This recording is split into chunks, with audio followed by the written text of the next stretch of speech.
that is where you're going to go for all of your privileges and limitations.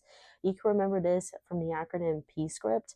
I will go over that in another video because I actually don't think this is in here, and it's a really great way for you guys to remember that. Alrighty, so that's going to be our privileges and limitations. Then we have our medical certificates. So we can refer to this one under 6123.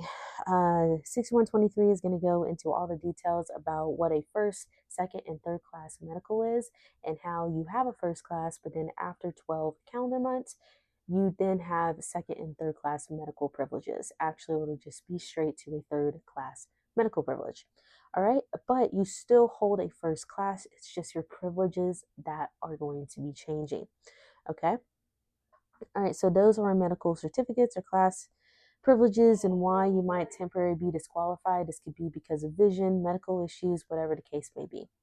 All right, and then we have the documents required. We already covered that, so we got that part in. Now, the last part is going to be basically the privileges and limitations for basic med. So you can refer to this document here.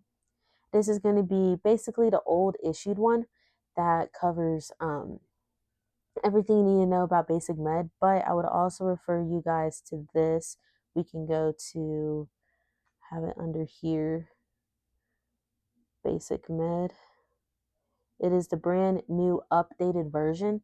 And so what you guys need to know for the updated version is that the passengers went to 5 to 6. The occupants in the aircraft went from 6 to 7. And then the increase in maximum takeoff weight went from 6,000 pounds to 12,500. So from what I'm seeing is it looks like it went from being pretty much just a single engine aircraft to I think now that should probably go up into the multi. But not entirely sure there.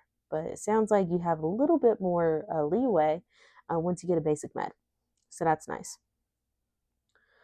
All right, let's check through here. The last two things we have is proficiency versus currency. This is not something that is technically going to be inside of your FAR aim, but let's just go over this real quick. So proficiency is meaning that you are legally able to do it. And then we have currency. Sorry, currency is when you are legally able to do it. Proficiency is can you do it safely? That is what you need to know. So currency is basically, like I said, you're legally able to fly, but proficiency means that, okay, maybe you trained always in a glass cockpit, but you go and you want to rent a 6-pack to go show off to your friends and family. Well, you can legally go and do that, but should you do it? And that's probably no. I would not do it. Okay. And then finally, this goes again into flying unfamiliar